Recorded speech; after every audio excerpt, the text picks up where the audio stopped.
Good morning, everyone. Raul Fernandez, Select Board Member and Chair of the Task Force to Reimagine Policing in Brookline. This is our meeting for September 11th, 2020. Glad to have you all with us. So wanted to pick up a little bit where we left off, just to sort of frame the time that we're going to have together. In a minute, we're going to do an approval of the minutes of last week.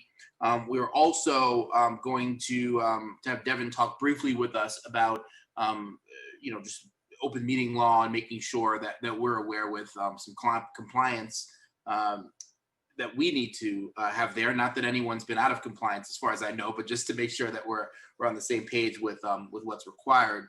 Want to talk about what the expectations are for this meeting, and you'll see as we go down the agenda that we want to sort of start to really get into a little bit more what our focus areas are going to be. We'll get to that in just a bit. Wanted to start first by doing an approval of the meeting minutes. These you should all have been getting every week in the packet, and these are required for all of us to read and then vote on at each meeting. And Devin says thanks to everyone who sent in edits. That's always very good too. Devin, can we do a roll call vote to approve the meeting minutes? Yes. The most helpful way, I think, to everybody do is just everyone that's going to be voting to unmute, so we don't have to do the mute unmute thing, and we'll just go quickly through our voting. Do you want me to run that off? Yeah, please do. Mike Sandman? Yes. Bonnie? Yes. Malcolm? Yes. Almas? I don't see her here. Itan? Yes. Kimberly? Kimberly, we saw you say yes, I believe, but we didn't hear you say yes. If you can unmute, that'd be great. Kristen? Yes. Anne? Yes. Alexander? Aye. Chi-Chi? Yes. All right, thanks everyone. It's a yes for me too. And Kimberly, there you go. And the Yes. chair and Kimberly. All right. It's all right. We're good. Okay, great. Devin, I want to turn it over to you for a couple moments to talk. Well, I addressed it earlier on. Go for it. Perfect. Thanks so much, everybody. My name is Devin Williams. I'm the Director of Administrative Services for the town, and I will be your staff person, as you know, on this committee, which I am very excited to do. I put a memo in your packet, which you should have received yesterday. That's also available in the public information packet, which is online on our website. You can see that on the boards and commissions page. But just basically going over the process for submitting items, which some of you have already done. I'm so grateful for, if there's documentation that you want to share with the chair and have something be put on a future agenda, or if you have something that you'd like the group to see and share that way, all that communication should go directly to me. It can also go to me and Raul, but like we mentioned before, you cannot be sharing as a group because that is a violation of the open meeting law. You'll see in the memo that I put together just a little timeline schedule of when things should be submitted. If you'd like something on the agenda, roughly a week in advance, so the chair can plan to create that agenda, because as many of you know, for the public records law, we do need to post the meetings 48 hours in advance. And so it takes a little bit of time to get that content prepared, and then the public packet, which includes all of that backup documentation. So great job, keep up the good work on that. And if you have further questions about that, I mentioned in the memo, Michael Downey is also the town council liaison, so he can kind of expand on the legal requirements there. I did include in that memo as well the initial training documents from the Attorney General's office, which I sent to you folks when you were first appointed. If you have not yet had time to complete those trainings, that's okay. You have 120 days until it's required. You need to make sure that you've gone over your open meeting law, public records law, and there's also an ethics training in there. So if you have any questions about that, you can definitely contact me and Michael. And like I said, if you could give us, a week before the meeting to try and suss out any items that you might want on the agenda, that would be great. If it's more informal, like informational material that you want to share with the larger group, you can send that to me and I'll constantly be updating your folder in OneDrive.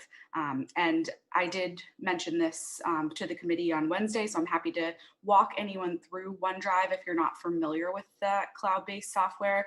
I often have committee members, bookmark the actual committee folder, and then within that, I'll always populate a meeting folder for each time you folks gather. So if you have any questions, now is the time to ask them for me or for Michael, or, anything on that topic. Okay. Okay, great. Thanks, Devin. Yeah, remember that there's a lot of information in our packet for each week's meeting. It's really important to read those beforehand. One of the things that I actually asked Devin to add to the packet this morning were some remarks that I'll deliver now. But if you have access to the packet, you should be able to see them, and I encourage you to follow along. I will note one thing before we begin. We talked last week about having a presentation this week around the data from 911 calls, crime data.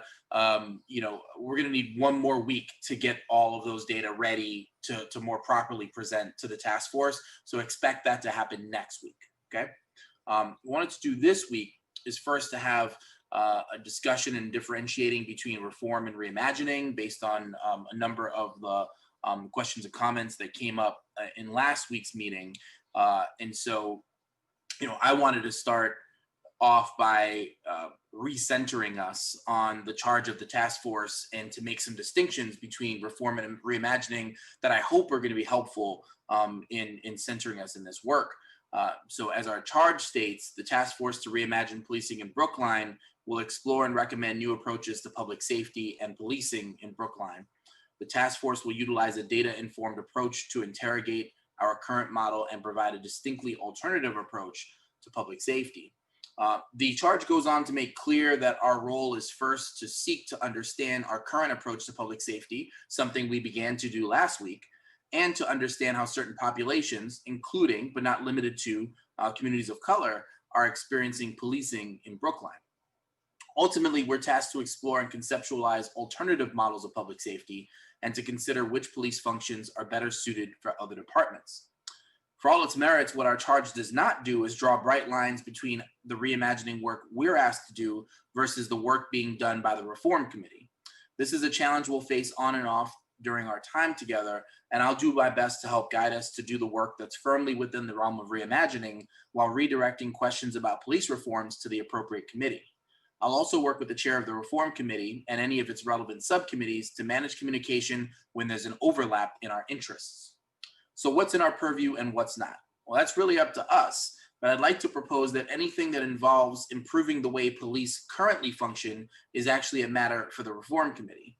That goes for use of force policies, body and dash cams, the police complaint process, hiring, training, and discipline. Interrogating these matters and proposing reforms is critical, and as a select board member, I'll press to make sure that work is done by the Reform Committee. So what's left for us? A lot, actually. My sense is that we need to do the following three things. One, identify functional areas within the police department that we think may need to be eliminated or are ripe for reimagining. Programs like school resource officers, the walk and talk unit, traffic enforcement, and others. Once identified, break off into subcommittees that will conduct a thorough program analysis, which involves understanding the stated basis for the program's existence as grounded in the expressed needs of the community, the concrete objectives of the program, and the evidence that the program is meeting those objectives. From there, solicit and consider community input, explore and conceptualize alternative approaches, and bring recommendations to the full task force. That's the first one, is the program analysis. Second, identify community issues that are currently being addressed by the department that perhaps should be handled by a different body. Issues like mental health and homelessness, for instance. explore the scope and nature of those issues in Brookline, analyze the police department's current approach to addressing those issues, solicit and consider community input, explore and conceptualize alternative approaches, and bring recommendations to the full task force. So we have program analysis, and then really looking at community issues that are currently addressed by the police department that might be addressed in other ways. And then third, conduct a department level analysis considering crime rates and community needs, some of the information that we'll get at our meeting next week. Using guiding questions like, is the size of our police force appropriate considering the size of our community and the crime rate in our community? And are there calls for service, 911 and direct, to the police department, which generally elicit a police response that may be better handled by other means? Again, analyze the data, solicit and consider community input, explore and conceptualize alternative approaches, and bring recommendations to the full task force. So again, those three areas are the one I just described: department level analysis, program level analysis, and analyzing community needs. In this framework, I can imagine one subcommittee conducting the department level analysis and some number of subcommittees conducting the program level or issue-based analyses based on what this task force decides we should focus on. If you're supportive of this approach, we can decide on our focus areas today or at a future meeting, and then I can send a survey where you indicate what subcommittees you're interested in serving on, and I'll use your responses to determine the membership for each subcommittee. So that's my proposal. I'm interested to hear first what you think about the structure of that proposal. Are you into it? What's missing? Do you have an alternative proposal? If we can agree on a structure, then I'd also love to have some preliminary conversations about what you think some of those program level and issue level based focus areas should be. But first, if we can talk about the structure itself, what are your thoughts? And if anybody would like to start off, and one of the things that it's important that you all know about me is, as we start, is, you know, my focus is on the end result. So there's no pride of ownership in terms of exactly how we get there, as long as that we're thoughtful in our process, we're efficient in our process, and we keep our eyes on the prize, which is the reason why we're all here. So I'm happy to hear any edits or alternative proposals, or especially to hear what might be missing in this, what we're not covering. Who'd like to get us started? Bonnie, I see you. I did not do the little raise hand feature, but Okay. I'm going to try not to wander in my brain here. So as someone who thinks about ideas around police abolition, prison abolition regularly, when I think of a process like that, I realize we are not here to abolish the police necessarily. That word is often unnerving to people, but that word generally means, to me at least, making these institutions obsolete. And how you make an institution like this obsolete is by building the services that can support everybody, that can make people's lives better, so that crime is reduced, so that there's just less to do for institutions like police. So I realized that this structure that we are in does not allow for a whole lot of flexibility. It doesn't allow for a whole lot of creative process here. Like we are so tight for time that we aren't going to be able to sit here and just, you know, think really big thoughts and say ridiculous thoughts and say really, you know, big, hard truths maybe, or at least maybe not as I would naturally do it in this circumstance. So I just want to put that feeling out there. I also want to say that this process is a little uncomfortable for me, which is also maybe a part of the task force, this whole model within the town, is that when you do this work, you have to do both things, like build these social structures as well as imagine how you don't need these bits of the police department That's how you do like the enormous work that we're doing. So I don't exactly know what that means, but part of me is struggling with moving forward so quickly. But I understand that we need to come up with some stuff, and a lot of these things feel like, I don't want to say low-hanging fruit, but these are the tactics that many places are taking. So I just want to put that out there into the world. I'm curious what other people think. Me too. Alexander, I see you.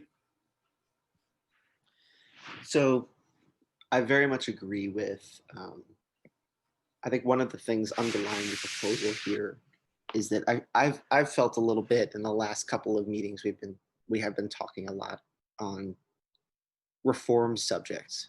And I think part of that may just be the nature of the type of discussions we've been having, where we were talking with Chief O'Leary, and we're looking into specific things that might change about the police department. And I think that's all good.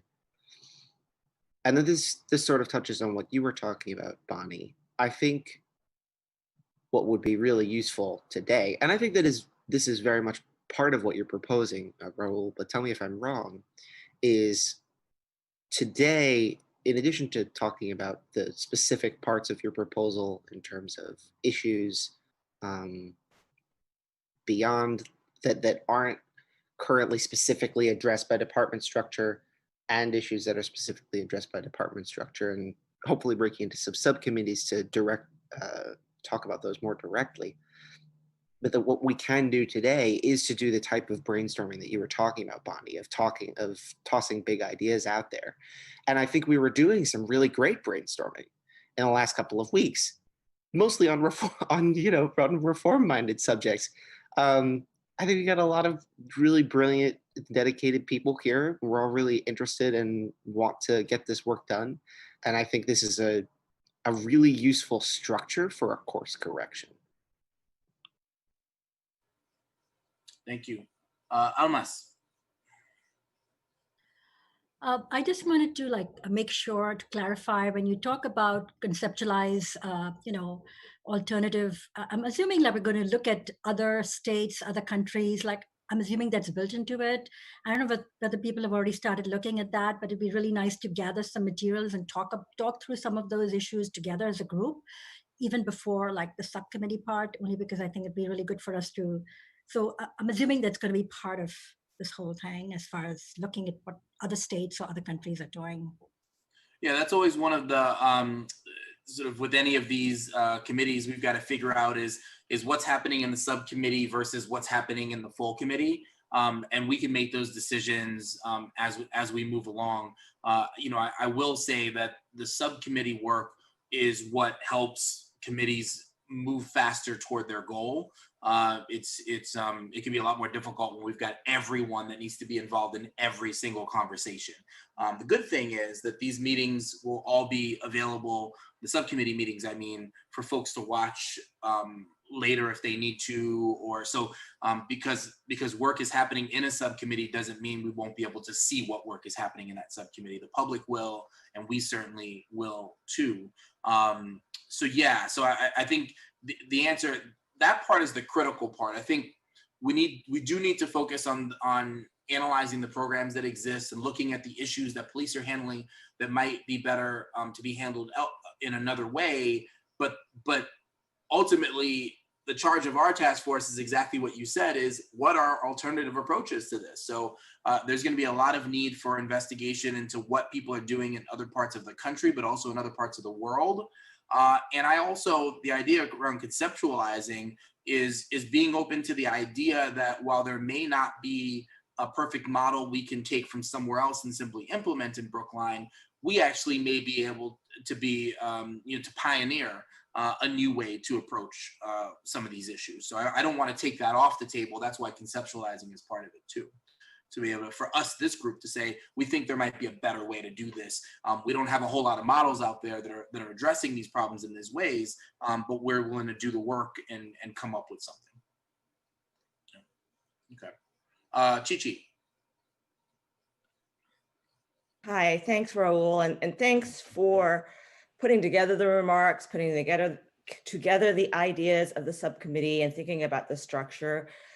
I do agree that, there is a need to clarify the charge of this committee and how it interacts with the reform committee. I am a big fan of subcommittees and trying to structure things so that we actually get things done and don't end up just talking a lot. So I'm supportive of that. The one thing I want to make sure that doesn't get lost as we move work into subcommittees is the focus on race. And, the whole reason that so many communities and so many folks are talking about defunding or restructuring or reimagining policing is because of the interactions of police and Black and Brown communities. And that was reemphasized to me looking at the 2018 and 2019 reports and looking at the disproportionate stops and arrests of Black and Brown folks. And so, maybe it'll be inherently there through the work of the subcommittees. Maybe as we talk about shifting functions from police to other types of professionals, mental health, social workers, it'll be there, but I don't want to lose that focus. And part of that may be part of the reason we end up talking about reform elements so much, because, the direct response to issues of police, disproportionate policing of Black and Brown communities is, trainings or policies. And this is going a big step further. But I just want to make sure we keep our eye on that. And then on a very technical point, you mentioned that the subcommittees will have recordings. I just want to make sure they have minutes, because, it's much faster to read the minutes than to sit through a recording. That's a good point. Devin, I believe that's a requirement, right? For one member of the subcommittee to take minutes. Is that right? Yes. Right.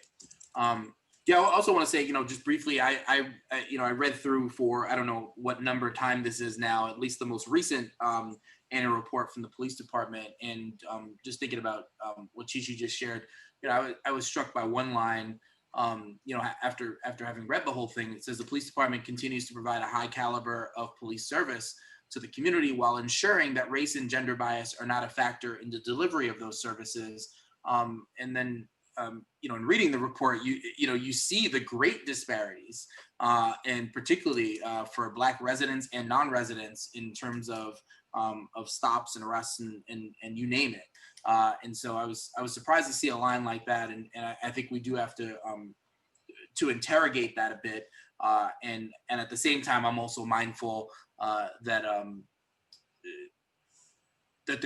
there's work to be done here for the Police Reform Committee, that the Select Board needs to hold them accountable for that work, and that no one else is out there doing the kind of reimagining work that we need to do that might make our community more safe and livable and free for communities of color, particularly Black residents. So I just keep coming back to, what is the purpose of us being here? Mike.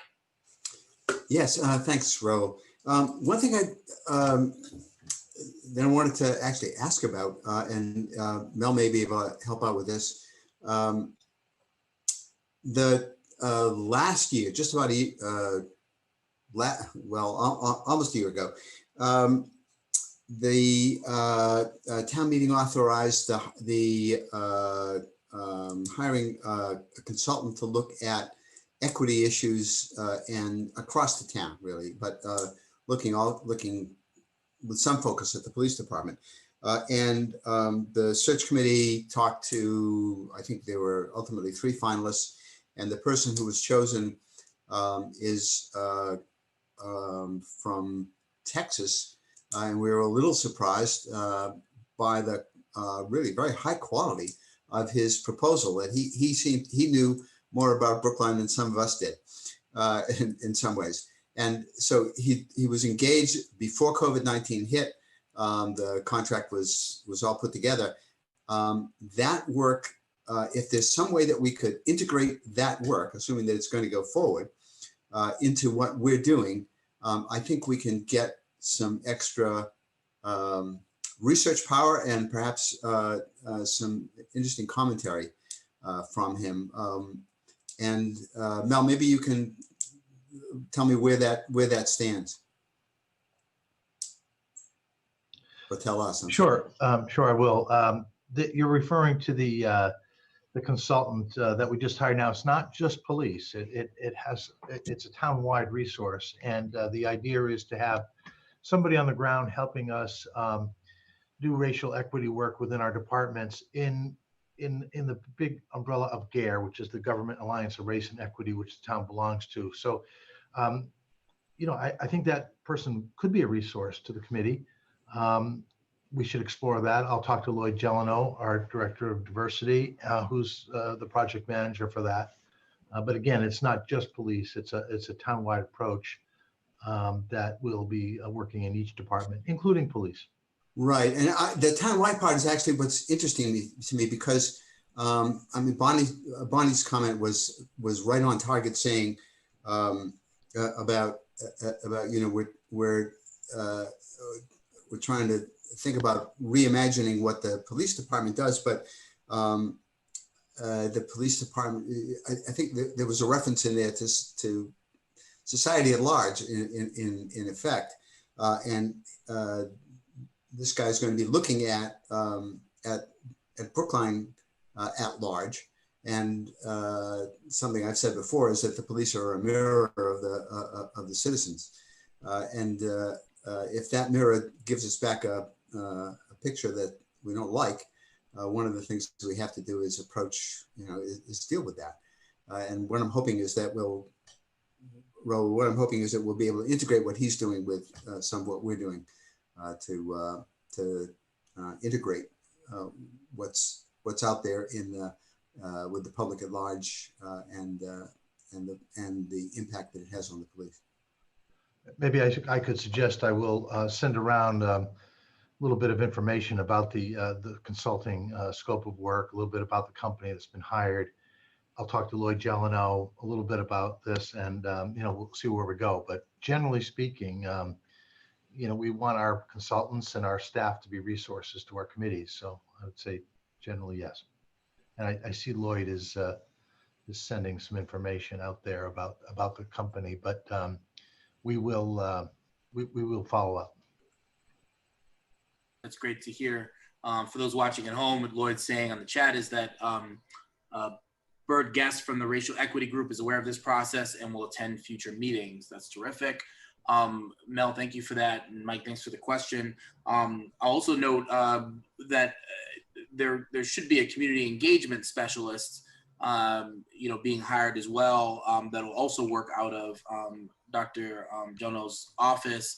And perhaps that person can be helpful with us as we think through our own community engagement strategy as part of this work. Does that make sense, Mel? Sure. Great. Thanks. Eitan. Yeah, I just wanted to comment on the structure you initially set out. I think it's very good. I would say that this kind of builds on what Chi-Chi had been saying, but I think a big part of this task force, probably as opposed to the reform task force, is focusing on public education campaigns to the extent that a lot of what's happening in terms of racial disparities in the field interrogations or whatever, to the extent that that comes from residents calling the police unnecessarily and all that, part of this doesn't seem to be just about the police force itself, but getting buy-in from the community and education to the community about what the police force is supposed to do and what it's not supposed to do. Makes sense to me. Thanks, Eitan. Anne.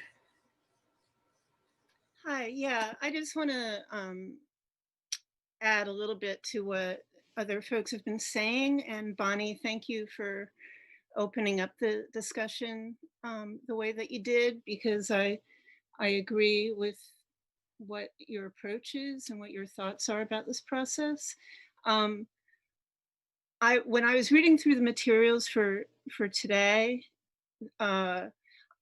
something that came to my mind was in terms of the difference between reform and a reimagining task forces, is I noticed there's one chart comparing the the budget for the Brookline Police Force compared to other PDs in our local area.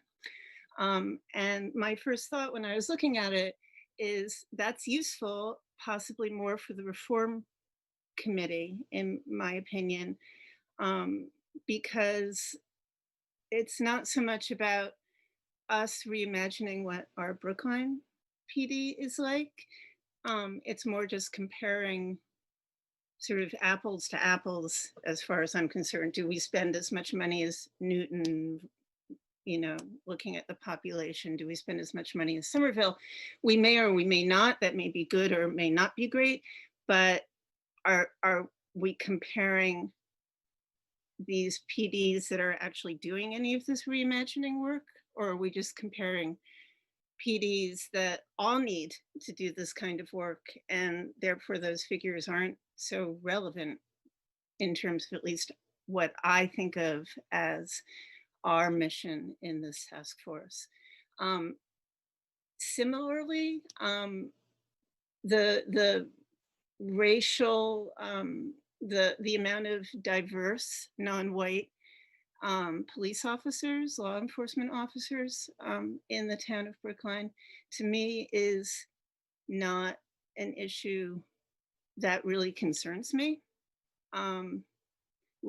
Because it's not looking at what the police force is as a whole and the kind of work we're trying to do to reimagine it, find conceptualize alternatives to the police force model that we have currently. Because from just my perspective, and like Bonnie, I've done a lot of research into criminal justice reform, abolition.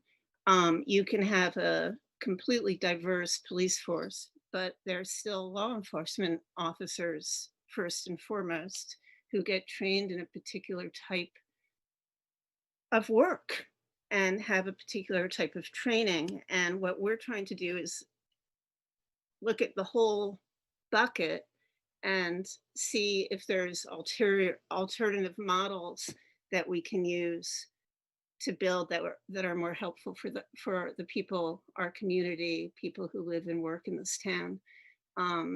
That it doesn't really matter to me how diverse the police force is right now, but more what kind of work are they doing and is it working for our town? I do know that there's a fair amount of task force committees in other towns and cities around the United States right now doing reimagining police work.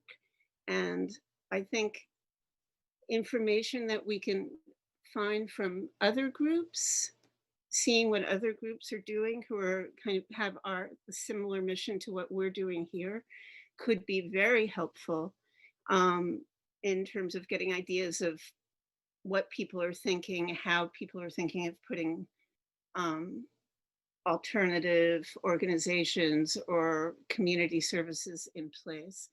And with that, I did watch an hour-long Zoom meeting video of a Reimagining Police Department committee in Rochester, New York, that happened yesterday, that I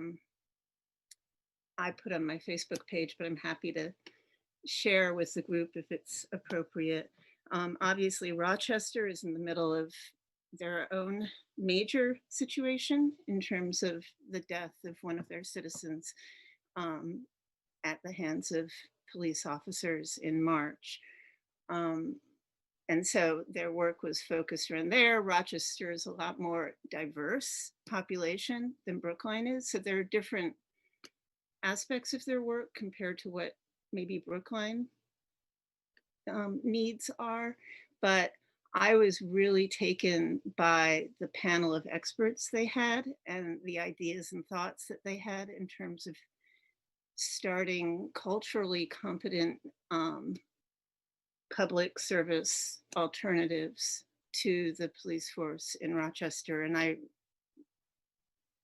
it gave me hope in terms of what's out there that we can take a look at and perhaps use as, bases for looking at what we need here and how to go forward from there.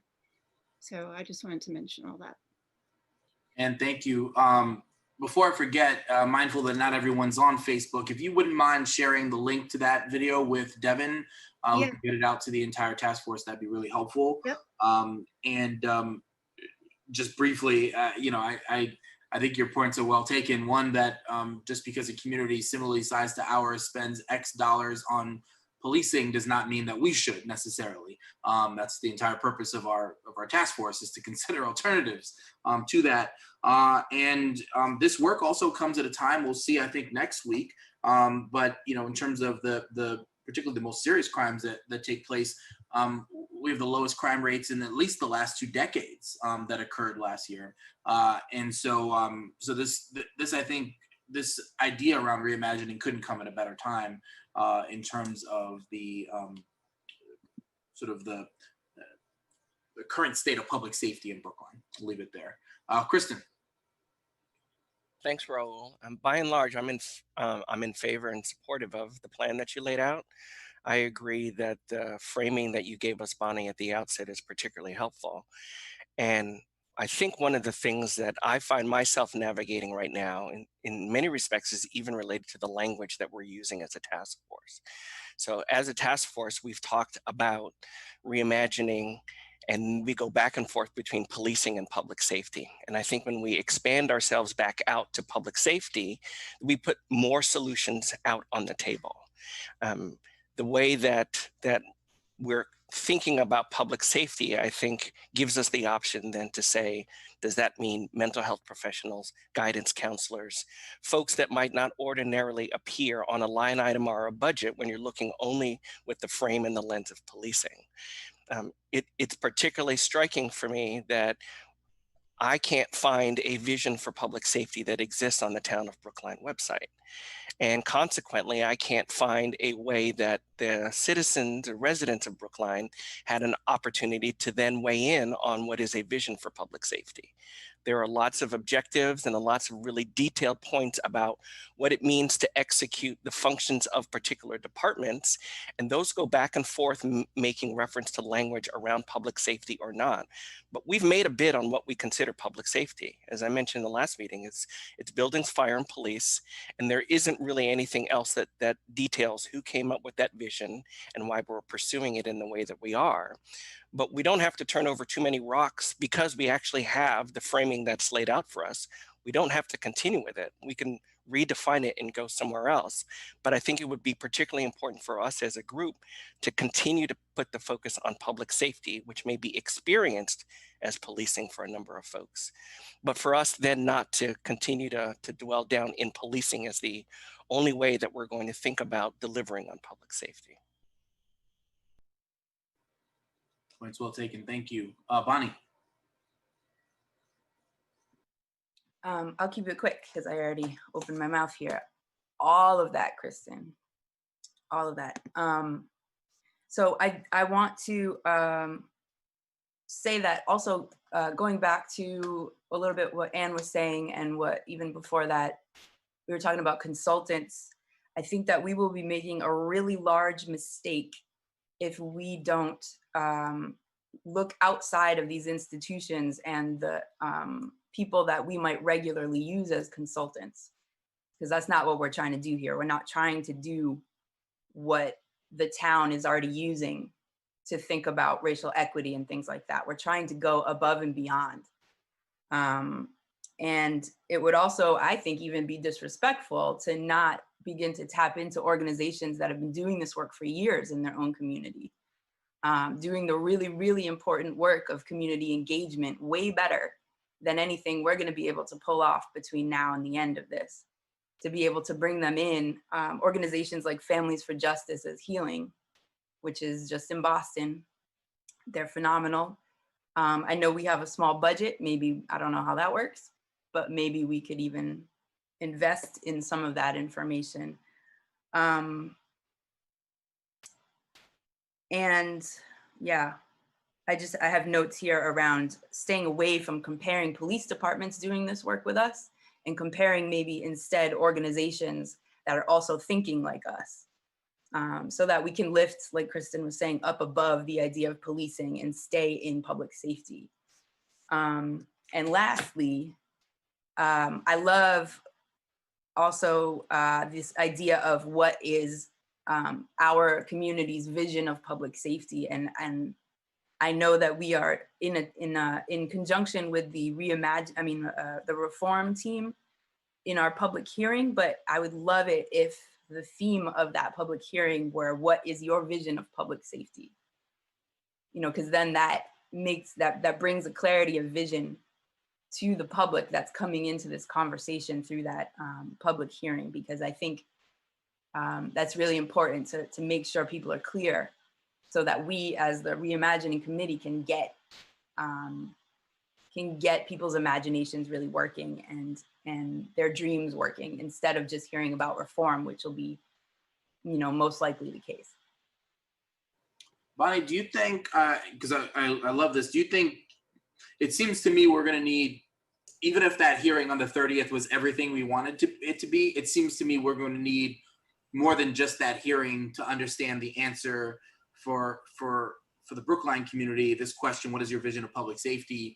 And also, you know, as we do this, always thinking, what is the broad view of the community in Brookline? And then is the view of communities of color in Brookline the same? And how do those two line up or not line up? Because that's part of what we're talking about here, is these disparities, right? So I'm wondering, do you see us as needing a subcommittee, let's say, or whatever form this takes, to help lead that work in terms of basically the work of engaging with the community? What do you think? Absolutely. Yeah. Yeah, absolutely. Yeah. I think that work is going to be so hard. You know, how many people are going to show up for that public hearing? Probably not many.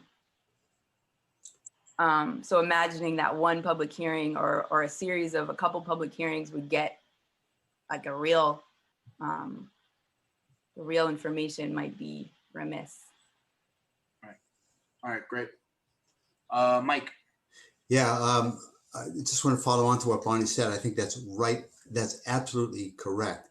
That that engagement with the public is important. We can reimagine policing, but if we don't get public understanding of what we're talking about, what we're doing, we won't be successful in bringing any change. I'm going to give you an example of what I'm talking about from the debate at last town meeting about the police budget. I'm on the advisory committee. I got something like 130 emails from people. Some saying reduce the police budget. Some saying just the opposite. It was about 50-50. And a substantial number of the people who said, "Oh no, don't reduce the police budget," were very focused on safety, their safety, from the perspective of them feeling threatened by being surrounded by Boston. You know, that's a code word for thinking about, for them feeling threatened by people who don't look like them. If we don't get the message across, and again, it was 50-50 out of a very substantial number of emails. If we don't get the message across to the public at large, that same sentiment is going to prevent change from occurring, because change ultimately has to go through town meeting, has to go through the community and be accepted. So Bonnie is absolutely right on target, and the idea of getting to work on community engagement from the get-go, I think that's a very valuable thing to do. It's helpful, thank you. Any other thoughts? I'm going to put into our, I'll submit, my colleagues at Tufts have been doing a survey of the community in our host communities, Medford and Somerville, about policing. And, you know, I do these kinds of surveys from time to time as well. And I think it'll be useful to see what kind of information they're soliciting, how they're soliciting feedback, both from white and non-white residents, to try to get people's handles on this. It's not particularly expensive to do these kinds of mail surveys, and sometimes you can get better feedback that way. So I'm going to get the questionnaire, get a sense of what they asked, and send that around. please let us know. Reminder: there is some funding available for our work. I'm not eager to use it just to use it, but if there are certain costs, like distributing a high quality survey that's going to produce workable results for us or usable results for us, that may be one of those areas where we can spend a few bucks. So, thanks, Malcolm. Thanks, Raul. I think I'm personally struggling sort of in where I'm making my own line between reform versus reimagining. And I can see that's a personal mindset of where I think to go. But one of the things I'm particularly curious about in thinking about imagining is sort of whole community public safety. So I never truly consider myself a part of public safety, but I've often been told, like, if I were to go on strike as a public school teacher, part of the reason I legally can't do that is a public safety issue, right? That like, then there'd be kids unsupervised. And so I think about, things in Brookline that don't exist for kids that perhaps facilitated public safety.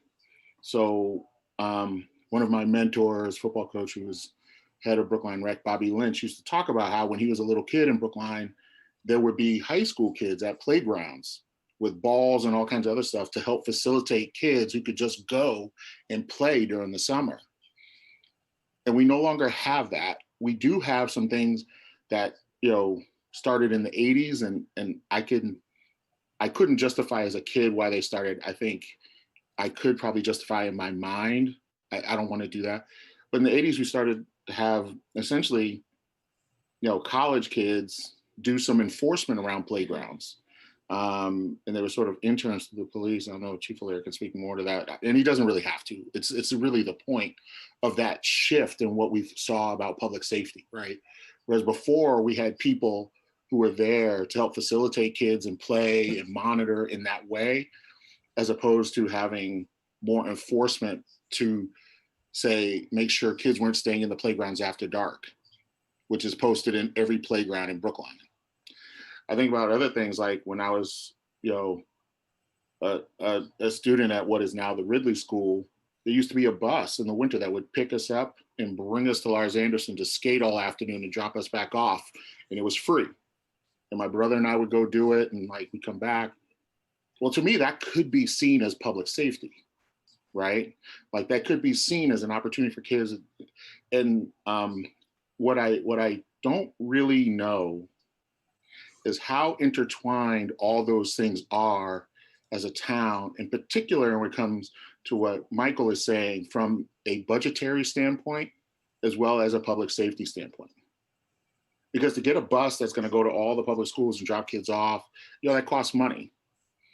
Somebody's got to, do something to release time with Lars Anderson and make sure there's not hockey practice. All that stuff costs, right? And so it's thinking about where we're placing our cost, right? And I use that other example, not so much to think about enforcement, but somewhere along the line in Brookline, the cost of having a teenager at a playground all day and paying that teenager to have kids, and kids were trusted to walk to playgrounds and play because they knew there was supervision, shifted over some course of time to paying, high school graduates and college kids to then enforce, make sure kids aren't doing stuff in playgrounds after dark. Somewhere that shifted, and I don't know how to shift that back.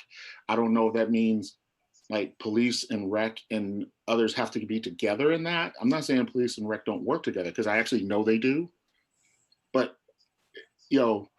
again, I'm struggling is that like, I think of that as reimagining, right? But it's actually not reimagining. it's refocusing, like, you know what I mean? And so, I'm just struggling with all that as well as just some of my own normal tendencies. We hear a lot about police training. And my thing is, as an educator, well, how do you know the training worked? I've gone to loads of conferences and missed school, and sometimes on taxpayer dollars and sometimes on my own, and walked out with nothing. It did not change my practice one bit. And so, yeah, so those types of things in my mind, I'm struggling to say, which side of the fence that lands. And yeah, just frankly, I need some help. And I'm really interested in thinking about like sort of a wholesale public safety for the town of Brookline. Yeah, I think what you described fully falls within the scope of our work. In particular, we don't have a member of the school committee or school administration within the charge of the task force, but I can't imagine us doing this work without engaging with them as part of our work. So just based on what you said, I can imagine this task force making recommendations. The school line item is in terms of expenditures the largest one in our town budget, right? And to think about if a community concern is keeping kids safe, keeping kids on the right track, getting them to graduation, then that should be reflected in our school budget. In some ways it is. And maybe this task force will say not enough, and there's more we can be doing to support the work that the schools are doing, as well as places like the Brookline Teen Center and elsewhere. And maybe that's part of our recommendation. In reading the annual report for the police department, we see that it seems the police are doing some of that work. Does this body think that that's the appropriate organization within the town to be focused on that? I don't know, but I think that's something that we should be discussing and should end up in our reporting. Does that make sense, Malcolm? Yeah, it does. I just think within my own brain capacity, I struggle to figure where to fit things in within that realm. And so, yeah, I wanted to voice what I was thinking, but also voice that I think it's actually hard at times. If you want to get to really granular ideas, like to not move into reform sometimes. Right. Yeah, I think it's natural that we get drawn in that direction. Also, it's really compelling because there are, I think folks in this task force in particular recognize that there are issues that we see that we'd like to address. We had discussed at the select board level ensuring that there were at some regular intervals joint meetings between our task force and the reform committee. We haven't yet decided when that first meeting will happen. I think we both got work to do in organizing our own affairs first. But I do know that that's something that we're supposed to do, and that I think is smart for us to do at some point. Our first foray into that, of course, is going to be the September 30th joint public hearing. Although we won't be doing a lot of talking, we'll be doing a whole lot of listening.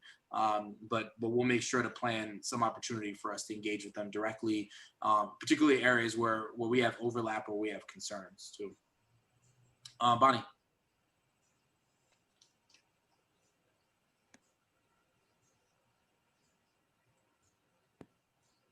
I wanna make sure that I'm not oversimplifying all the great thoughts that you just had, Malcolm, because I love them. I wrote them all down as fast as I could.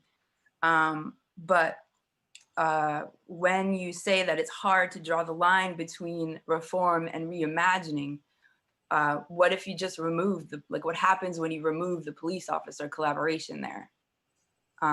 What's left? What needs to be caught?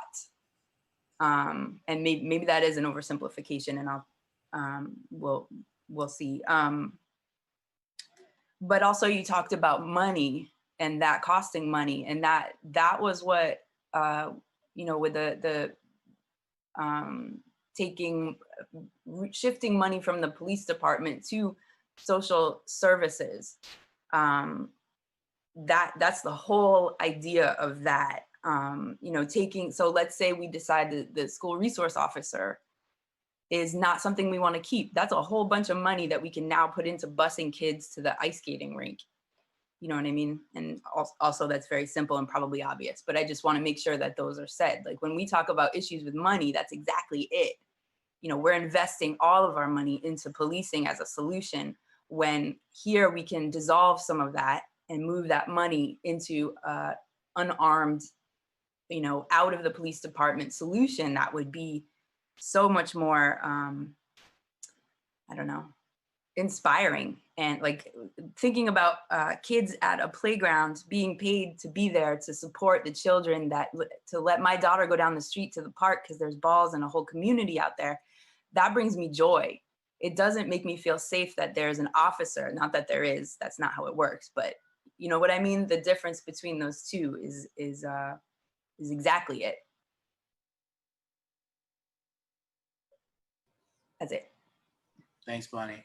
I'll just also note, which also may be obvious, but I just want to also note that that I know I am, and I'm sure others are as well, concerned not just about the engagement of police with people who have a Brookline address, but also those folks who are passing through Brookline, right? And so as we think about this, I'm fully on board with everything Malcolm and Bonnie just said in terms of supporting our own youth here in Brookline. But as we think about youth more broadly, because I've been conceptualizing this as engagement with schools, but maybe a different way to conceptualize it is engagement with youth, period, which includes youth in Brookline as well as outside of Brookline. But obviously, for our purposes, a strong focus on schools and other social services for kids within town. Anne.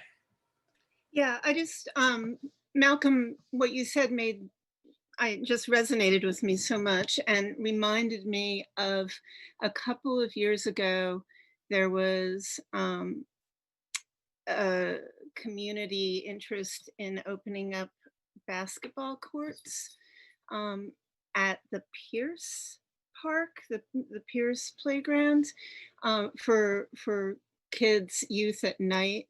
And I just remember there was a very, very, very strong backlash from parts of the Brookline community about that, saying things along the lines of, well, that will bring in people from neighboring towns and that will become a potentially dangerous situation. So that just occurred to me as you were talking about your experiences on the courts as a kid and having more outside and community activities for kids, that we have some work to do in this town around what that would mean. And, you know, try to work with people who are resistant to that. Like, I think was it Mike was saying about folks in our community who are worried about community safety vis-a-vis we're surrounded on 3 sides by Boston. And I wonder how, it's something we should look into, how many people in our community actually feel that way, vis-a-vis how many people in our community who do feel that way tend to write emails when stuff like this comes up.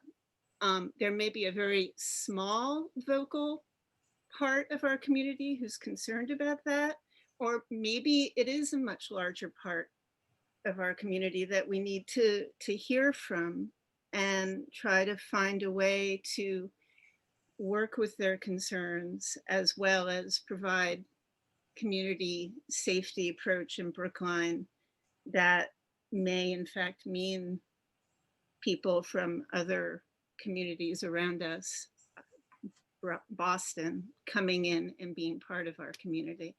So I wanted to bring that up, and I had something else that I guess I'll come back to if I can remember. But we have I think engaging the community in this process is incredibly important. I think surveys are one way of doing that. I think possibly focus groups would be another, trying to get people actively engaged in this process as much as possible, because without community input and without community support, this work is meaningless. And we need to reach out as much as we can. Thank you, Anne. I appreciate those comments. You know, I'm just briefly, and I know we've got a few folks in the queue. This is an important point I think Ann's making, and Eitan mentioned earlier, is really getting folks to understand, their engagement related to others in our community, particularly communities of color. I'm thinking, for instance, about signage in our through Parks and Rec at some of our facilities. I noticed recently that, and this is being addressed, by the way, I'll say at the onset, is that there was a sign behind the Ridley School by the basketball court that said no profanity allowed, and directly next to it was the tennis court, and no such requirement is listed in their rules and regulations. As someone who's not particularly good at any sport, I can assure you that if I'm going to curse on a basketball court, I'm probably going to curse a whole lot more on a tennis court because I'm worse at that sport, if anything. But this is one of those things when asked why is that listed on the basketball court but not on the tennis court, the answer is, well, what gets listed on these signs is generated by the community, and the community say I've got a problem here, and that is community says I have a problem, and that turns into policy, right? And what we need is some kind of filtering system where we say we get your concerns here, but if the concerns are around profanity, the concerns either are for every one of our facilities where profanity might occur, or for none of them. So that was a mistake in policy in the past, one that's being corrected. That line about profanity at the basketball court is actually being taken off, and we need to really do what Eitan said in terms of educating our community about the dangers of using either police or other town departments as a tool to sort of create the world that they want to live in, and really understand the impact that might have on others who also live in our community. And so I just wanted to share that brief story myself. Mike, why don't you go briefly, please?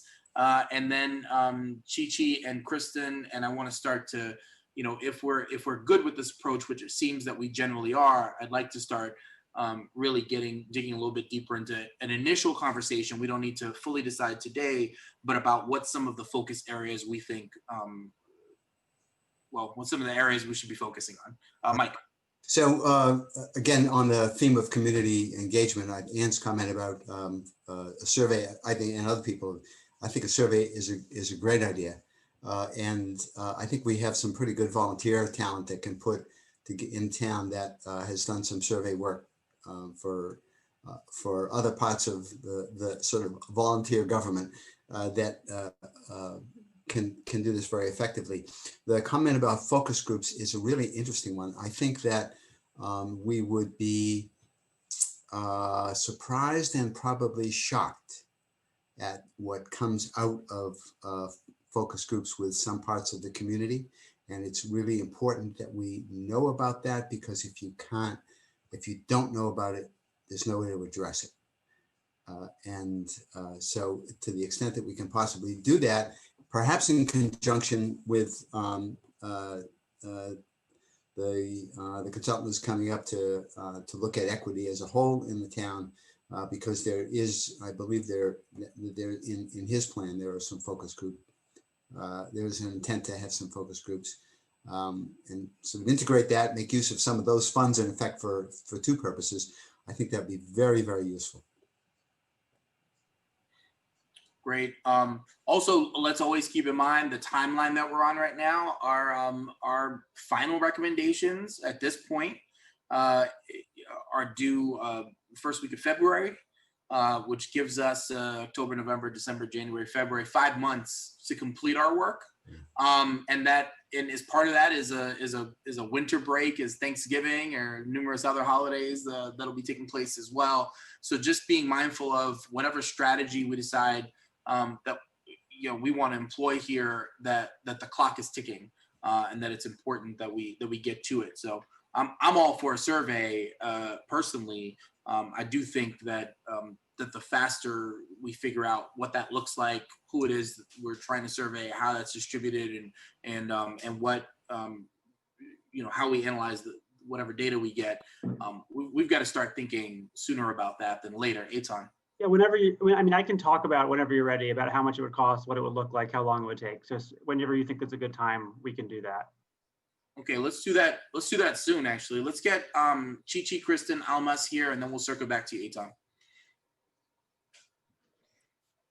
Okay. You're good. Okay. Thanks, Raul. First of all, I wanted to say I think this this discussion is brilliant. It's great. I've really appreciated it, and I want to make sure that we continue to have these space for conversations like this in these meetings, even though we're moving to a subcommittee structure. What has really struck me about this conversation, we know that suburban communities where there's not a lot of Black and brown residents, there's this tendency to call the police or have disproportionate focusing when you have a Black or brown person just walking around, being, doing whatever they're doing. It seems to be heightened in Brookline because there seems to be this mentality, we are surrounded by Boston, and therefore we are constantly under threat.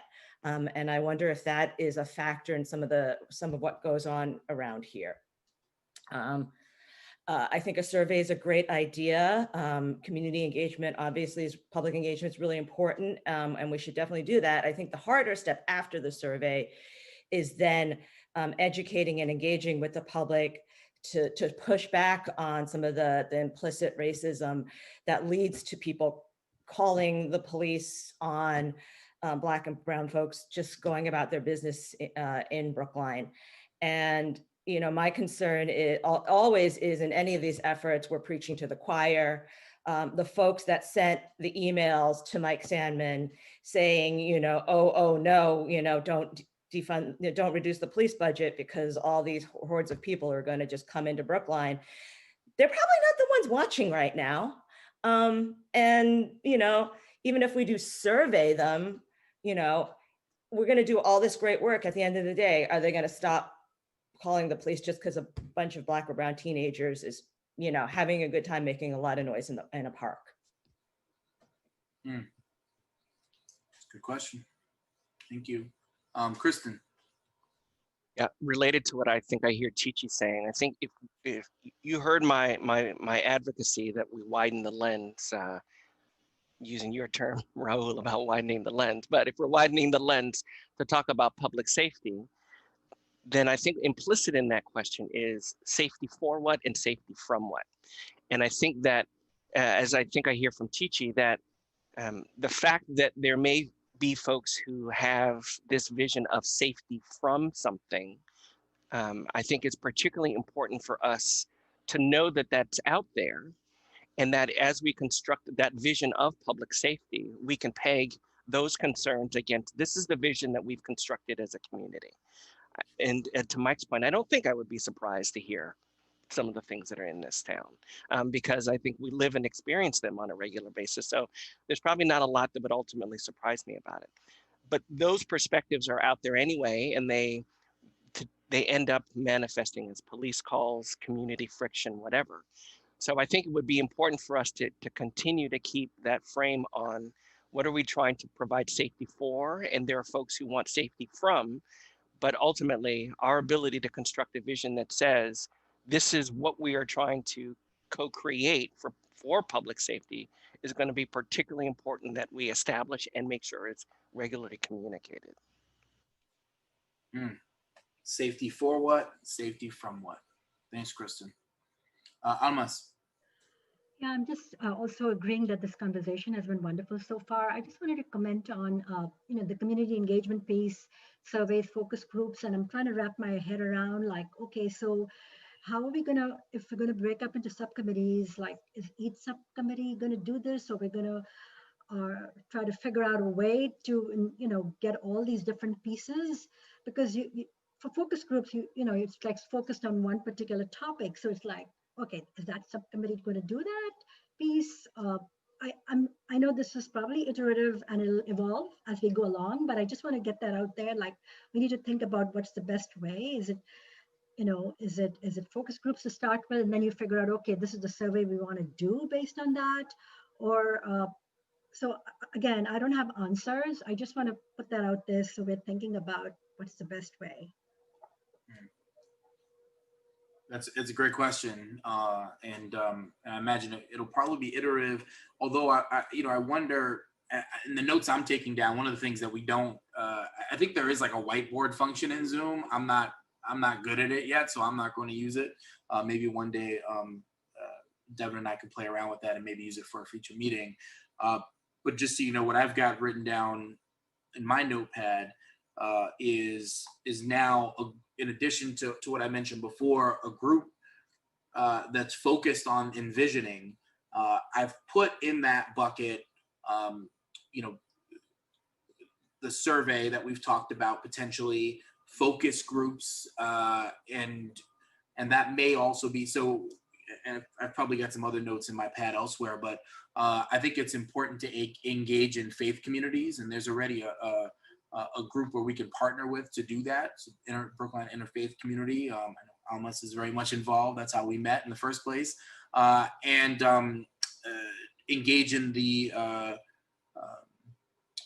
BHA community, the Brookline Housing Authority community, engage in a conversation about the relationship between schools and public safety, and there could be others. So I think there's an opportunity for, whether or not we call them forums or focus groups or something of the like, that'll benefit individual subcommittees, but likely that'll cut across, because our lives aren't lived in just one place. That'll cut across multiple subcommittees and will benefit the work of all. So I could imagine an envisioning, let's say, subcommittee that focuses essentially on community engagement as part of this work that benefits the work of the entire task force. In addition to that department level analysis group, multiple groups doing program analysis, and potentially issue analysis. I obviously mental health, and I would include people who are unhoused and may have mental health issues as part of that too. Might be one of those groups, but there may be others, and so that's what I'm thinking right now. It seems like there's general agreement in terms of this approach, and out of this conversation came this idea of folks specifically focused on envisioning and community engagement.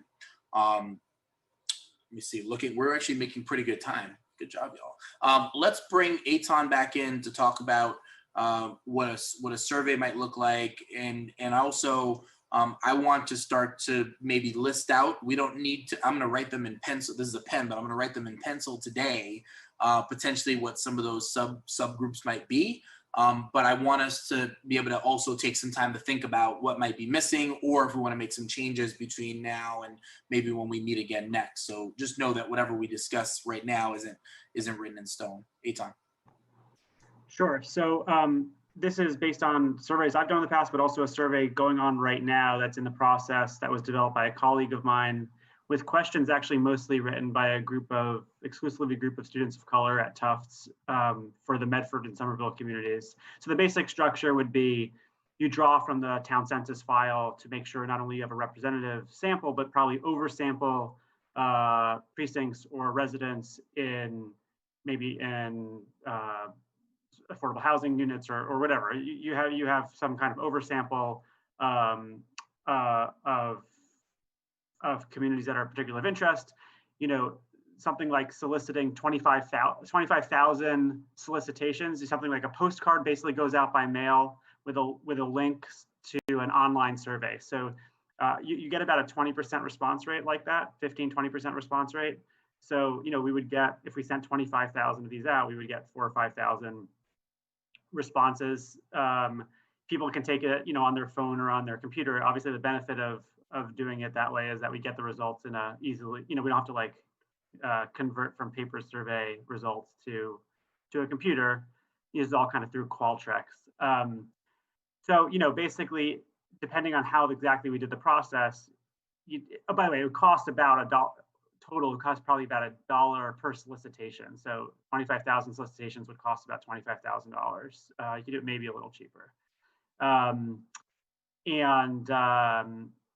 Yeah, my experience is people basically respond fairly quickly, like within a couple of weeks, if they're going to respond at all.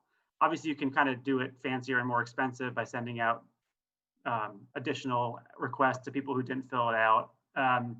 There's one, I mean, I haven't even asked my colleague about this, but it's very interesting that we could potentially use exactly the same survey that's happening in Medford and Somerville, the same questionnaire, and we would learn a lot from how our community is similar or different to those communities. The questionnaire is about a 10 to 15 minute set of questions about people's perceptions of the police, their experience with the police, good and bad. So that's where we are. I would say there's, right now, I just checked with my colleague. I can't share publicly the questionnaire because it's currently going through the university review process. But I could ask him if he wanted to add our community to that, and then they would have kind of a university oversight. Otherwise, we could just do it on our own, of course, and not go through any academic red tape, but just have a similar survey ourselves. We would just need basically the census file. I could do the sampling stratification strategy and Qualtrics. I don't know if the town has an account for that, but and we basically send a mailer saying fill out the online survey.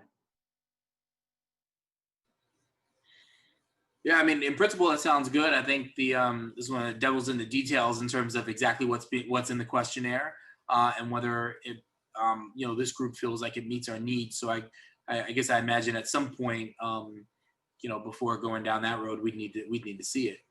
That makes sense? Yeah, so that's, yes. So I cannot share that on a confidential basis with this committee, right. Correct?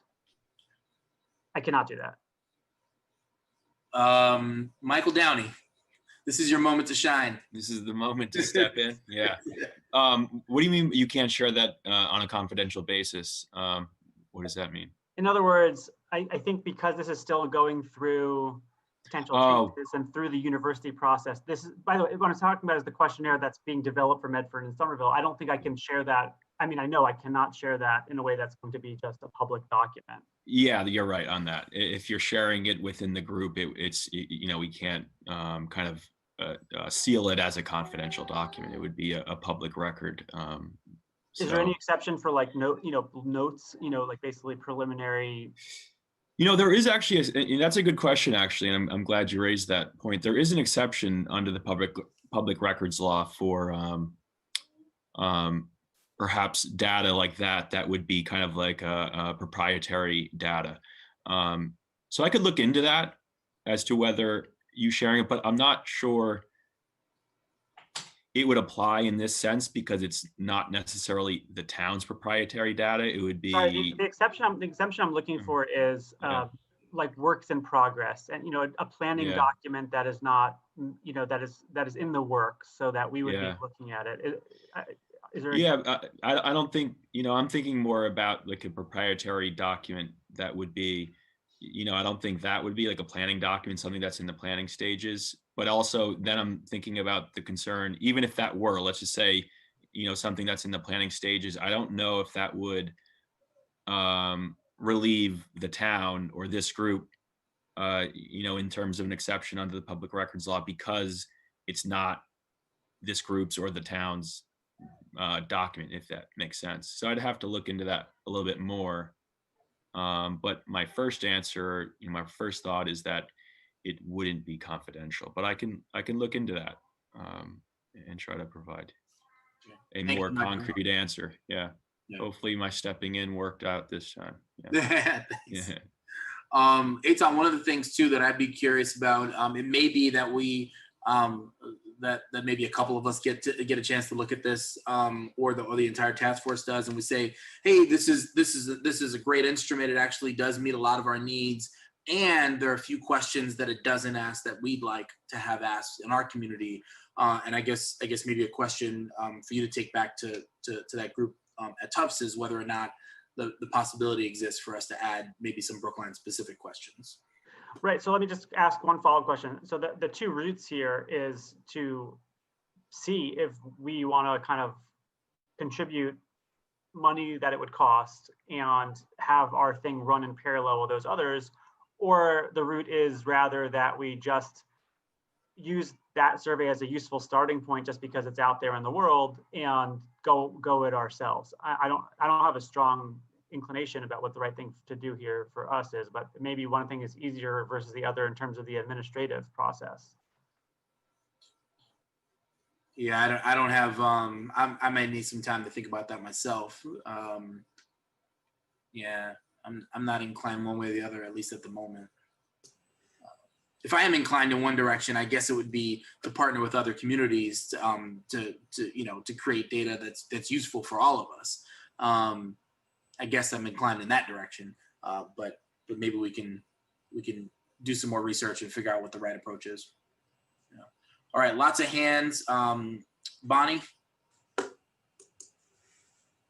Hey, I'm curious about the anonymity of these surveys because obviously it's going to be an issue. Policing is a dangerous issue for a lot of communities to be very frank and honest about.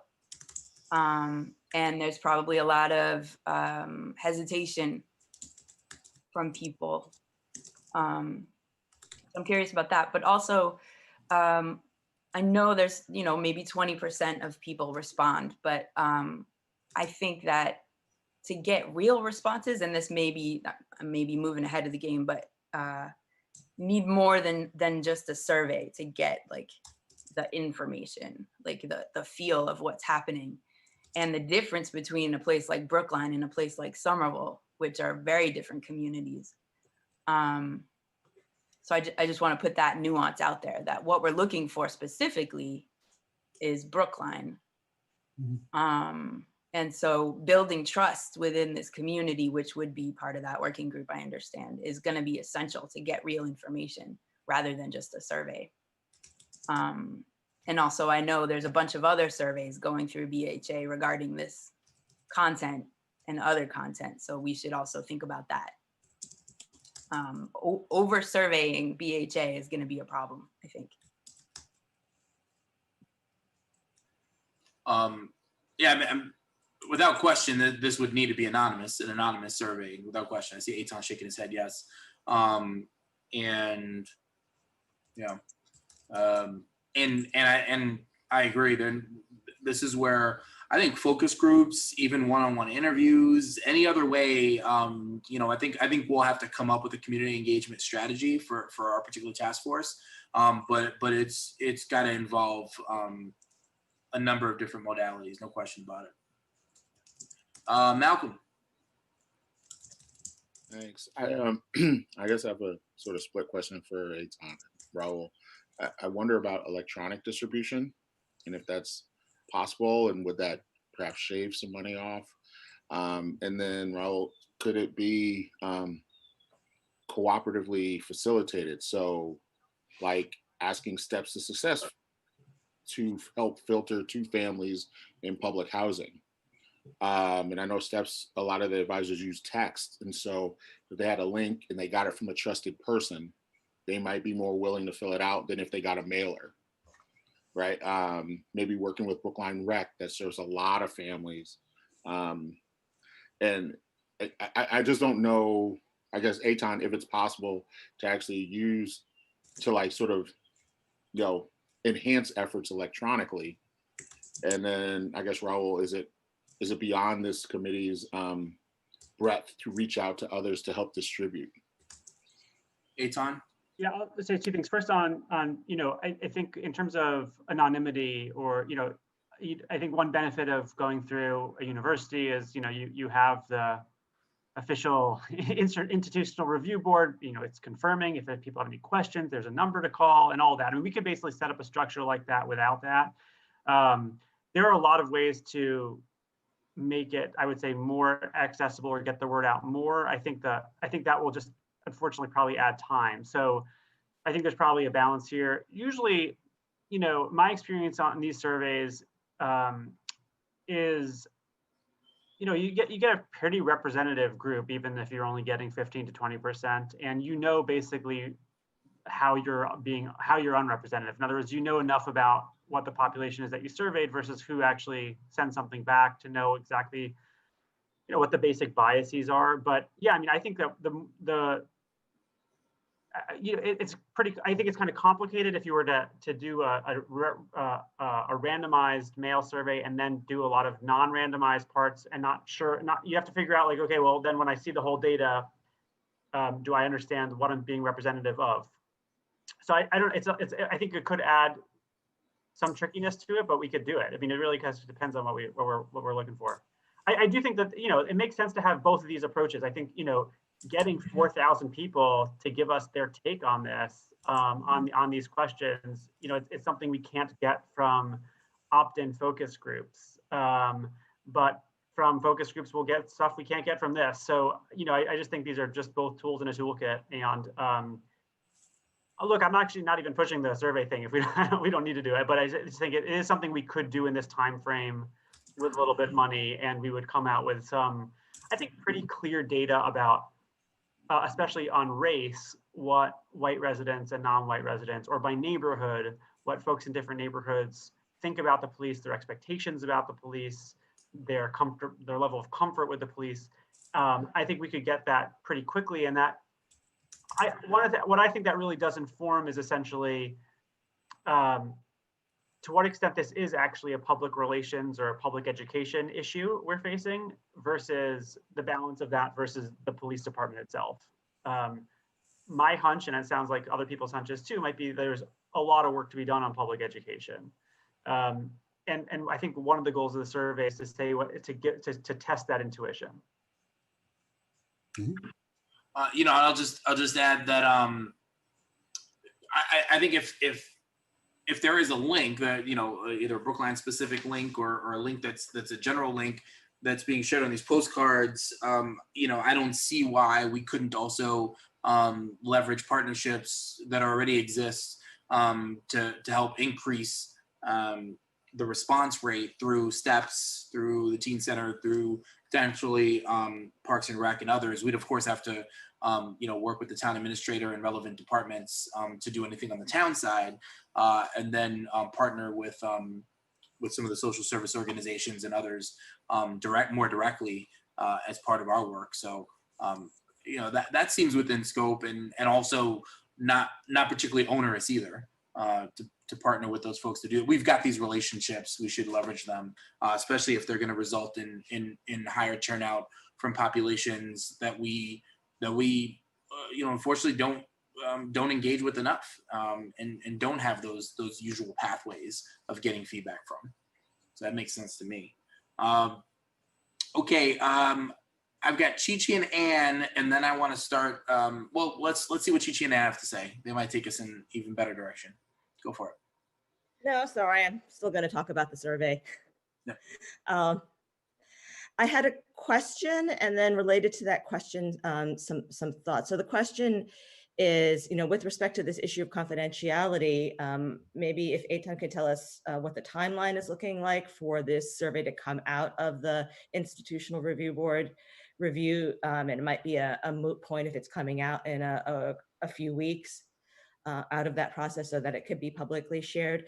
And the reason I think it'd be good for us to look at the questions, or maybe Eitan, you can answer this now, is I'm wondering if it will address some of the questions we have about, it seems like some of the survey will be about the participants' experience with the police and attitudes.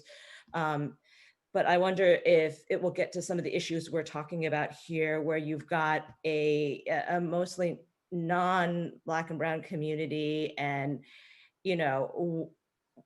sort of their implicit bias in terms of, oh, this person doesn't belong here, I'm going to call the police, kind of issue. I don't even know how to term that properly, but if it doesn't, maybe we still want to use this survey because we don't have a long time frame, and it is easier just to use a pre-existing survey. But I want to make sure that we're sort of cognizant of what our wants are, how they would fit into a pre-existing survey.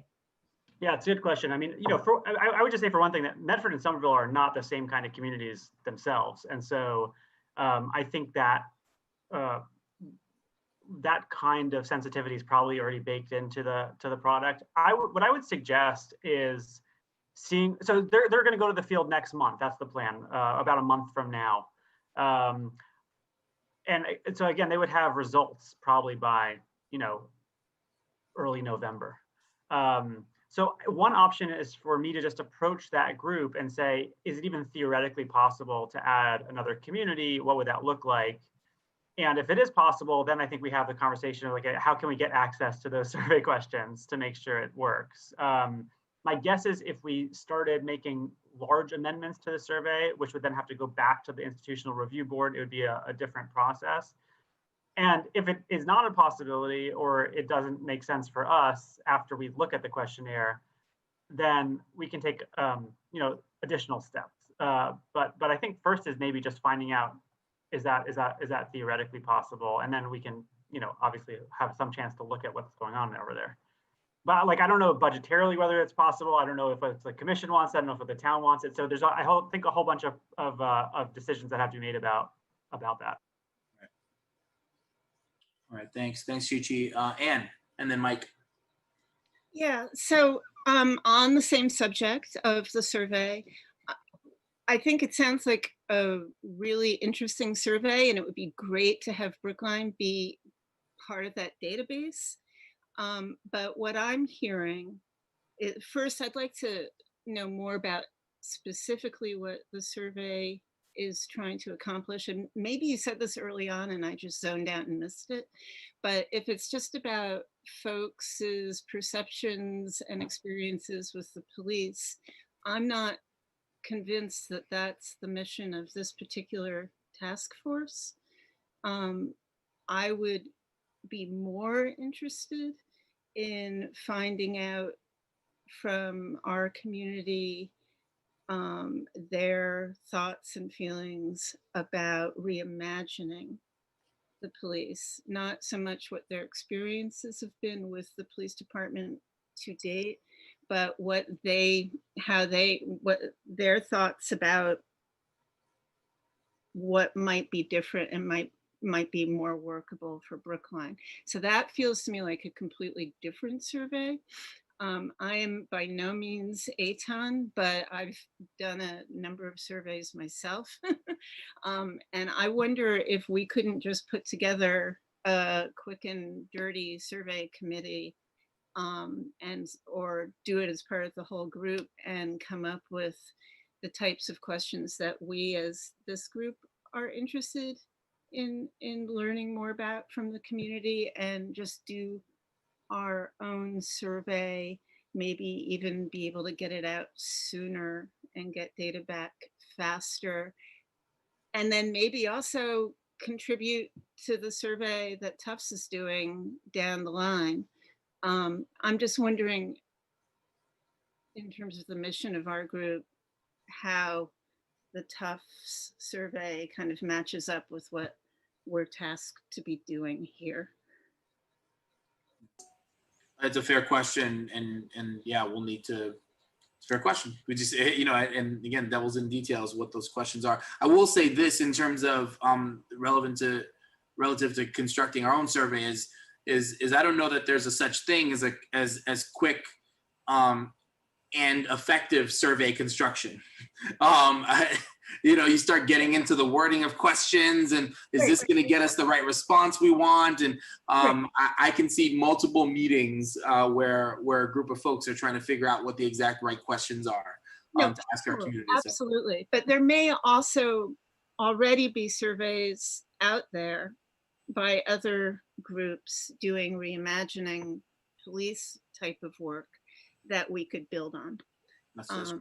So I would just say, because I'm looking at the server right now and it's frustrating, I can't just send it to all of you, but I think you'll be pretty happy with it. There's a very wide range of questions, including about whether the budget of these police forces should be increased or decreased, about what happens, whether social workers should be more heavily relied on in certain situations. I think there's a lot of themes of the survey that are kind of consistent with the stuff we've been talking about. And I will, yeah, I wish I could just send this to you. It's frustrating. Actually, if I know that there are people holding, have their hands raised, and I But Mike, apologize for jumping ahead, but ITAN, if so, the question for me is whether, the question that was, proposed or posed to me was whether you could share it and and keep it a confidential document. But for you, you just mentioned that you do have access to it. You're seeing it right now, but do you have to get permission on your end to actually share it with this group before you're able to do that, or? Yeah, I'm told I can't share it in a way that, just with the group? Yeah, just with the group, you'd be able to share it. Like you have that permission at this I time. have to double check that, but my Okay. my guess is probably yes. I know that what I've been told is I can't share it in a public way, but I bet I Okay. could share it. Yeah, just the reason why I ask is I was just looking quickly going through the exemptions to the public records law. I did find one that perhaps does apply. I'll have to look at it more closely and kind of do a little bit more research, but there is an exemption that may apply. So I can get back to the group or to Raul with a more concrete answer as I stated. Great. Yeah, that'll be helpful. And Michael, also, if well, I hope members of the public understand that the difficulty that we're in this situation, and that what we're trying to do is to effectively understand their perceptions and their beliefs and their needs, and so hopefully members of the public will be be as generous as possible in letting us figure our way through this. But I'm wondering, Michael, also, and if you need more time to think this through as well, that's fine. But whether or not maybe a couple of members of the task force may be able to, with the permission of the researchers at Tufts, of course, be able to take a look at the questions and then report back our thoughts to the task force as well. So I don't know if that's also a possibility. Yeah, I'm just and that brings me to a conversation that we had the other night about subcommittees and whether I saw that would be. Yeah. Yeah, so that so I have a couple. All right, so I have that question to look into as well. But yeah. All right, because that's the thing. Like a subcommittee is any multi-member body or multi-member group that reports back, recommendations back to the public body, which is this committee, and that's subject to the open meeting law. So that's just another consideration. Okay. Okay. All right. Thanks, Michael. Mike. I want to clarify what I think we should be looking for with the survey or any other instrument that we use to try and get public input. We're certainly looking for a sense of what people of color have experienced and what their attitudes are. I would say it's very important to get the rest of the community, which represents 85% of the population, something like that. If you include minorities broadly, Asian Americans and as well as African Americans, being a relatively small group, it's very important to get that, because that 85%, that's the vast majority, and budgeting and town government and town meeting respond to that group. But there are two purposes to this. One is so that we know what attitudes are, but also so that we can show the community what its attitudes are. And if we can shine a light on attitudes that people look at and say, oh my God, if that's what I sound like, there's something wrong, that would be a very valuable contribution to make. What we're doing here and trying to reimagine, we may come forward, hopefully we will, with some specific things to do, but then they have to get done. And without community support from the 85% to do them, they're not going to happen. So explaining to people what they themselves are thinking is a very valuable thing that we could do. All right, thanks, Mike. Alexander. So I've been sort of sitting back during this discussion of the survey because I agree with Anne. I'm concerned about the utility of pouring a lot of time and energy into this survey. One thing that's troubling to me, and it may just be that this is the way the world works and I'm cranky about it. One thing that's troubling to me is the perceived need for reliance on hard data for things that are obvious. And I know that a certain amount of that is really helpful, right? In terms of a lot of my family is very scary, racist white people who don't necessarily think they're racist, right? I see you there, Bonnie. And when presented with data like this, where they come out with, oh, here's a survey response of actually racism isn't in the past, here it is right now, they're very shocked and are then prepared to take certain steps. And that's a good thing. But I'm not sure that it's necessarily part of the work of reimagining. I think that that's something that's very useful for the town of Brookline to get invested in, and where we're talking about hiring consultants in order to work on engagement around issues of racism in the town. I think that's something the town of Brookline should be working on. I'm not sure that it's that useful for what we're doing. Because, and I was thinking also about your comment, Mike, of explaining people's views to themselves. I think it's very important to solicit what people want out of this committee, and that's what the public meetings are going to be about. I don't perceive the public meetings, and maybe I'm misconstruing what you're saying here. Feel free to tell me if I am. I don't construe those public meetings as us educating the public about what we're doing, but rather as a space for them to tell us what we should do. Right. And I think, yeah. About is what happens after we report. What happens, because we're not going to change the budget ourselves. We're not going to change priorities. We're not going to change town structure. What we do will hopefully contribute to changes and absolutely hopefully be the theme that gets followed. But unless there's a public understanding and acceptance of what we're saying, it ain't going to happen. I completely agree with that. And I think there's a lot of need to do some persuasion work.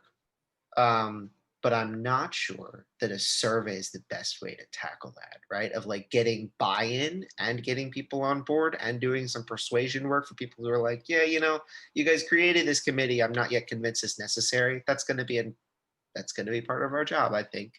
I don't want to get so bogged down in that part of our job that we don't actually reimagine. Eitan, I see you want to jump into this conversation. Yeah, I just want to say that there's a widespread in the whole country, people misperceive the public as being more conservative than it is on a number of issues. If we have survey data that shows that people of all races and neighborhoods in this town, they see the budget of the police and they want to reduce it, and then we present anything to the public or to town meeting or to the select board, say, look how widespread this opinion is, that people want to reduce the budget of the police office, or look, in all of these different scenarios, dealing with homelessness, dealing with domestic abuse issues, the public prefers that the police are not the primary response. I mean, having data like this is really important because the alternative is people's guesses about what the public wants, and people tend to guess very wrong. And so I would just say that I think going forward, we're going to find a lot of survey data that helps us both learn what the public thinks, but also helps to convey, and I think maybe this is what Mike was saying, helps to convey that there's actually a wider spread support for a lot of things that we're interested in potentially than it might seem if we're just like using our hunches or asking the police department if they think they should reduce their budget. Well, I'll just jump in and just say also what we're talking about, I think, in the larger scope, if we pull back a little bit, is using multiple data points. What we get from this survey will be one or a number of data points, but over-reliance on a survey or over-reliance on a focus group or over-reliance on an interview or over-reliance on a forum is ill-advised, and that we're going to need to take the larger view when we collect all of these data in all these different ways, to really think about what it means collectively, not just looking at one individual question, for instance, on a survey. So this is I think it's important to do this, and at the same time, I don't think that the results of this survey should be the end all be all of our perception of this work or community needs, if that makes sense to folks.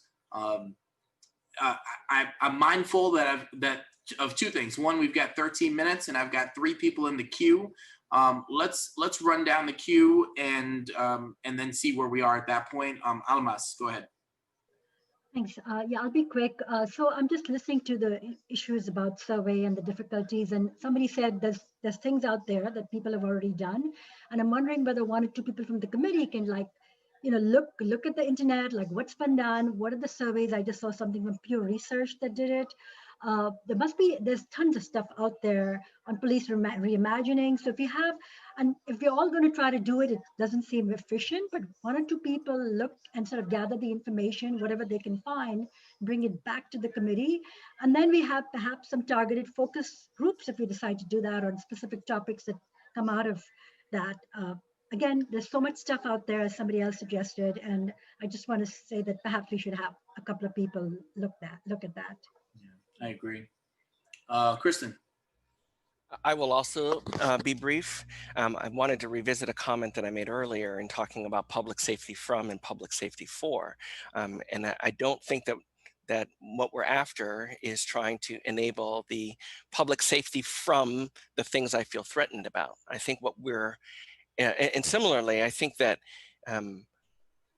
regardless of how much evidence we marshal about attitudes and perspectives, what will make a difference is when we put alternatives on the table that people can use, so that you don't call the police in the instance that you feel that whatever degree of public safety from, if we give you a different mechanism, or we ask the town to put on the table different mechanisms that can be used, then it's less a matter of trying to change people's attitudes and giving them something that they can do differently that doesn't replicate a structure that serves all of us in an ill way. Mm. Yeah, I'm really, and I know we're going to, I think, start to see some of this maybe next week. But I'm really interested in the protocols that our dispatchers use, in particular when they get a call, to determine what is a police matter, what's not a police matter. And I don't know that I've necessarily seen that handbook and how they I do think that this is another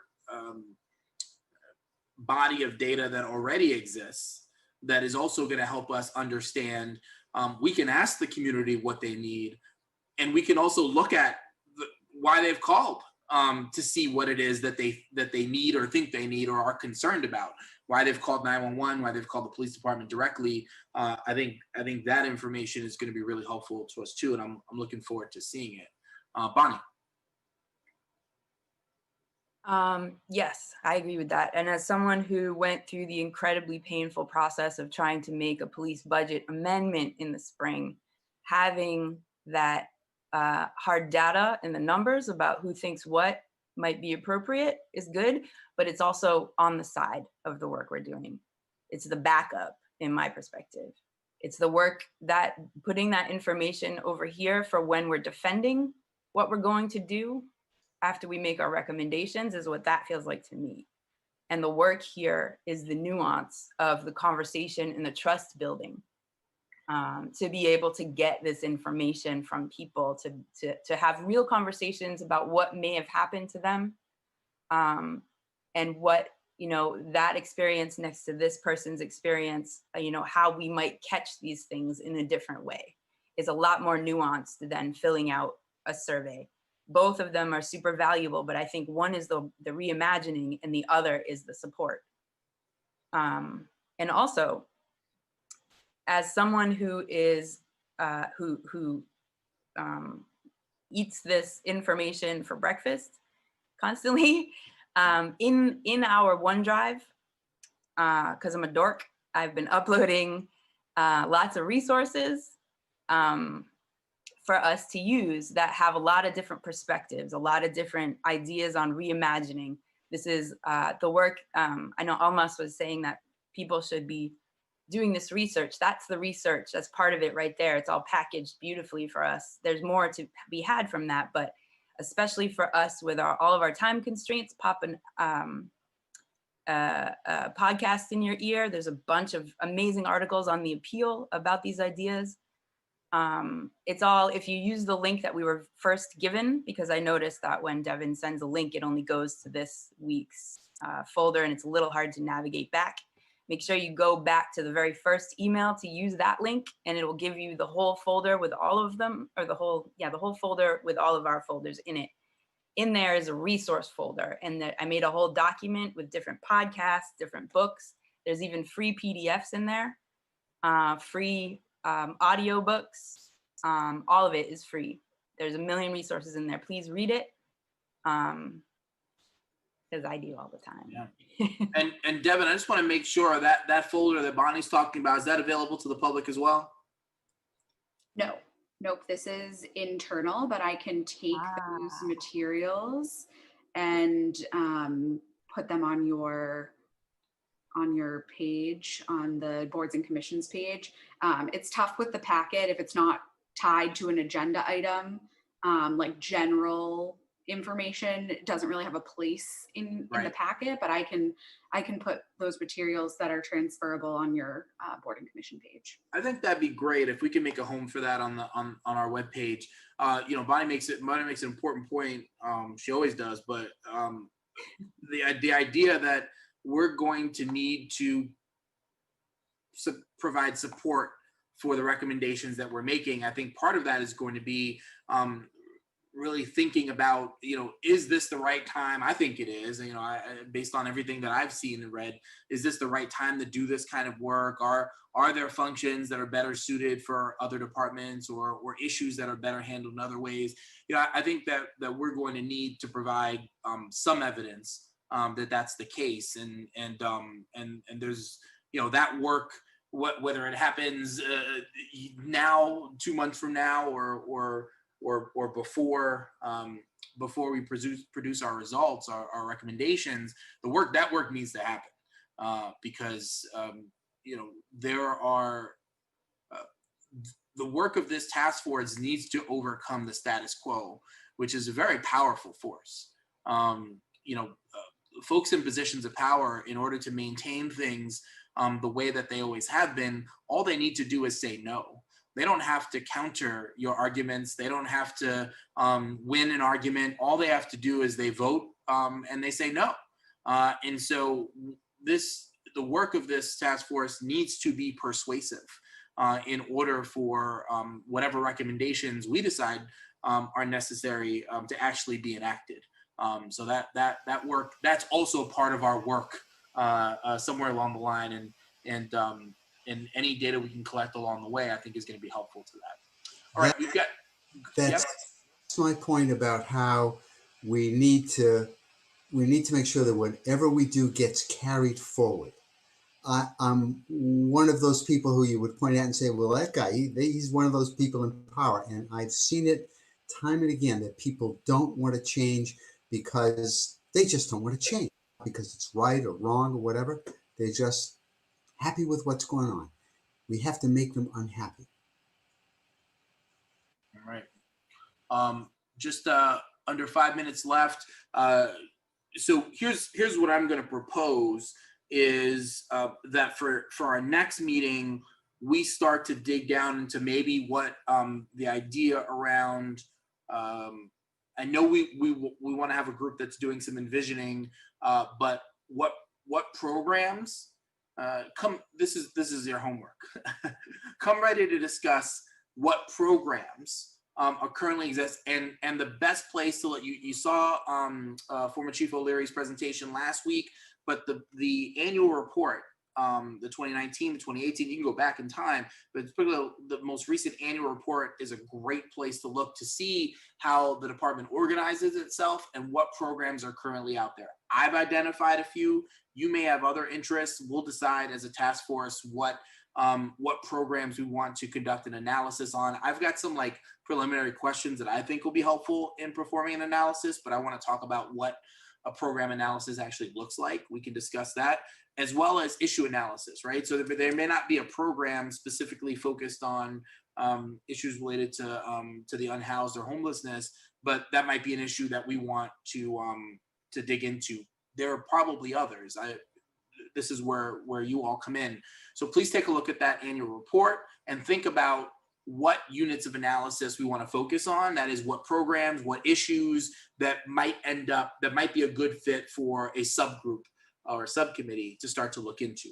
And then we can also think and have a larger conversation about department level analysis, sort of those questions I asked about, programs aside, do we think we need this many officers for a community our size with crime rates at the levels that they have been over recent years? Those kinds of that kind of analysis I think is important too. So we'll do that. Chief, can we just hear from you? Do you think by next week, are you ready to present some data? There were 2 requests, and I don't know if we should handle them both next week or sort of spread them out a little bit, but there were 2 requests, one around the dispatch data and then the other one around crime data, and to maybe better understand and ask some questions about that. What do you think?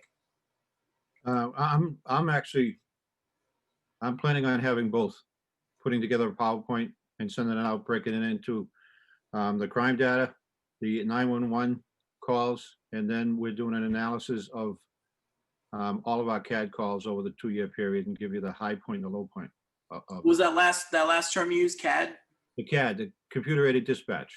So when the calls come into the PD, they get put into the computer and they're given a title of, and we're going to go by the titles to see how many calls do we get. And you had said, and it's true, that the crime rate in Brookline has gone down over the last number of years, which is a good thing. But you'll also see that a lot of our service functions have increased as well. Okay, great. Looking forward to it. The last thing I'll say is it does look like we're moving forward with that September 30th public hearing jointly with the Committee to Reform Policing in Brookline. I think it's slated for 7 p.m. that night. I'll work with the chair of the committee. We've got to produce some kind of promotional materials that we can get out very broadly, and that'll be a topic of conversation for our next meeting, which again is next Friday at 8 a.m. And the links for members of the public, the links for these meetings are the same each and every week, and you can find the agenda at least 48 hours in advance of our meetings at brooklinema.gov, and by going to calendar and looking for us next Friday. With that, we're about to hit 10 o'clock, so I'll thank you all for your time. I'll make sure if you have any questions or anything like that, please run them through Devin, and we'll address them between now and then. But otherwise, we'll see you next Friday. All right. Thank you, everybody. Great meeting.